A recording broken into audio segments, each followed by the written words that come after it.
Hello, welcome to الكرامة news channel, and we start our top stories for today with current affairs in Libya. General Command of the Arab Libyan Armed Forces issued a new military decisions of appointing leaders for a number of cities and regions. Sources said the commander of the Western Region Operations, Colonel Idris Mahdi, authorized Colonel Faraj al-Hanshi al-Naili as a commander of the Al-Jamil, Ragdalin, Al-Issa and Ziltan, which are under control of the support force of the armed forces.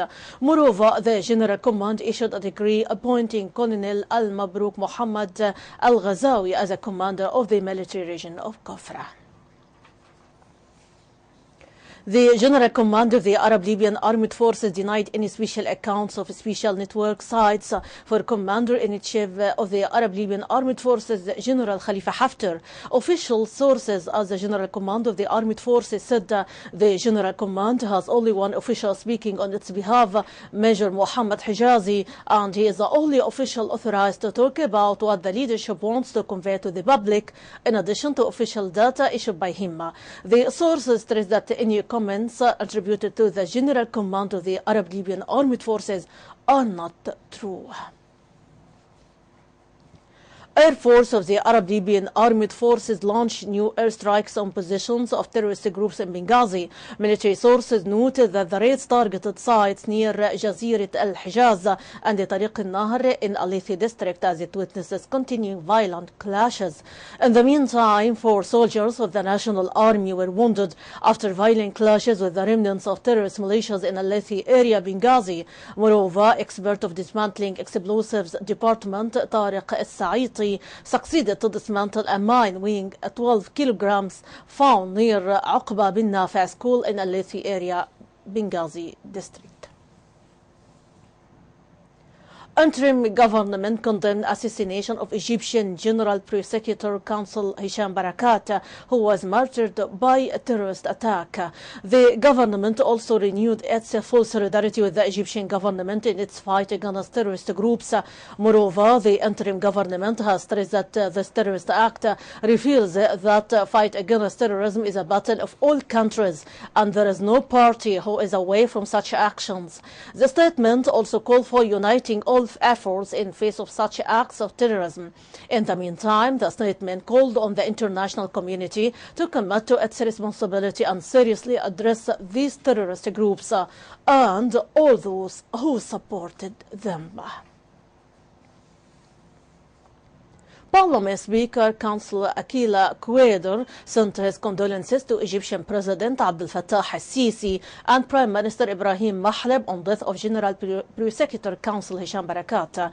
Quader also condemned the terrorist incident, describing it as a criminal act that contradicts the law. Egyptian General Prosecutor Hisham Barakat died of his wounds after a terrorist attack on his convoy yesterday.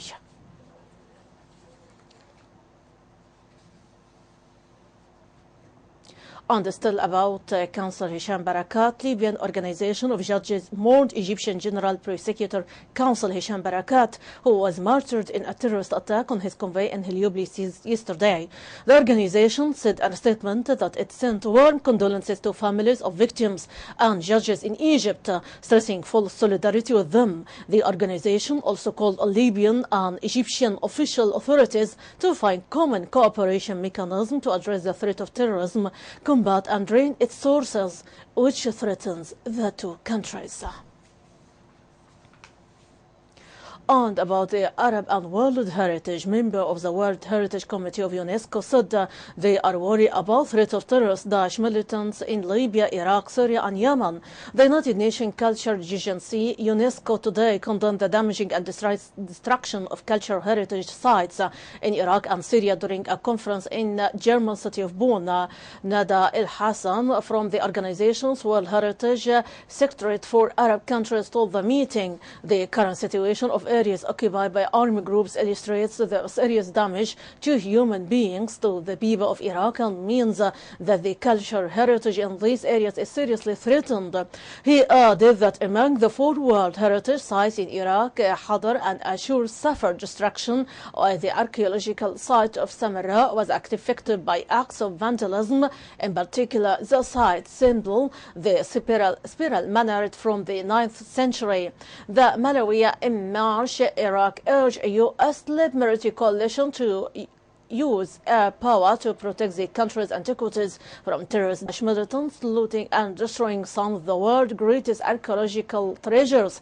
Archaeologists have compared the assault on Iraq's cultural history to the Taliban's destruction of the Bayman Badas in 2001, but the damage wreaked by Daesh in Iraq may have been more devastating. The United Nations Children's Agency UNICEF said today that escalating violence in Yemen has devastated the country's health system and exposed millions of children to the threat of preventable diseases. Since fighting intensified in March, many hospitals and health centers have been unable to function properly and vaccination services have been disrupted. According to UNICEF, the UN agency said health centers lack the electricity and food needed to distribute vaccines and keep them cold, while the fear of conflict is deterring parents from taking their children to receive vaccinations. A Saudi-led alliance has been carrying out raids in Yemen for almost 3 months to try to restore President Abdurrahman Mansour Hadi and repel Houthi rebels. UNICEF said the death toll has risen since the fighting escalating in March. At least 279 children have been killed and 402 injured since last March, 4 times the number reported in the whole 2014. Moreover, UNICEF said more than 500,000 children under 5 are also at risk of developing severe and acute malnutrition in the next year if the situation continues to deteriorate. And about the Tunisian crisis, British Foreign Secretary Philip Hammond says British injured of a Tunisia attack have been brought back to the UK and bodies of the dead will start being repatriated from tomorrow. Hammond noted that he just chaired a meeting of government's Cobra Emergency Committee, and he confirmed that the total number of positively identified British dead is now 22. He added that there are a further 8 victims who we believe are British that are still going through the process of positive identification at the moment. Moreover, Hammond stressed that the thing that has changed is the spread of terrorist Daesh group into the ungoverned territory of Libya, a neighboring country to Tunisia. He said, we have been dealing with extremist Daesh group in Syria and Iraq. We have a significant military operation in Iraq where we are delivering a second large number of airstrikes against the terrorist targets.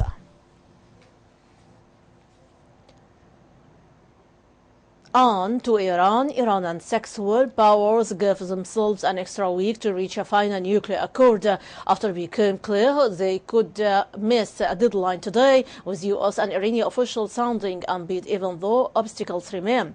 With all sides accepting that today's original deadline would come and go without an agreement, Iran and 6 powers agreed to extend an interim accord until July 7 in order to have more time to negotiate a comprehensive agreement. During the talks, U.S. Secretary of State John Kerry, on crunches with a broken leg, met with Russian Foreign Minister Sergei Lavrov, asked about the status of an account. Lavrov said whenever a deal deserves a Security Council endorsement, there must be one. Kerry told reporters that a deal could come any time. Under the interim government reached in November 2013 and known as the Joint Plan of Action, Iran agreed to take some steps to constrain its nuclear program in exchange for limited relief for economic sanctions ahead of talks on a final deal.